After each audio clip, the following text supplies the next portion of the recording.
Magandang umaga po muli sa ating lahat ng ating kaibigan at ating followers. Nandito po ako sa Area 3 ng ating dragon fruit farm. At makikita nyo po tuloy-tuloy ang paglago ng ating dragon fruit. Kompleto na po ang mga gulong nito. At 3 to 4 months at bubunga na po itong mga dragon fruit natin dito sa Area 3.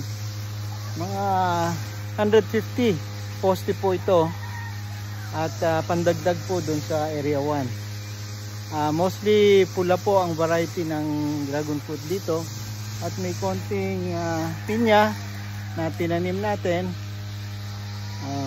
So tamang-tama po mga December bubunga na po itong ating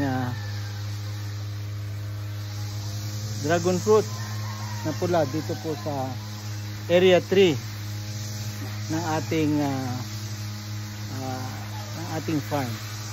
So yan lang po ang ating may re-report ngayong araw ng Linggo, August 4, 2024. Happy Sunday po sa inyong lahat. Salamat po.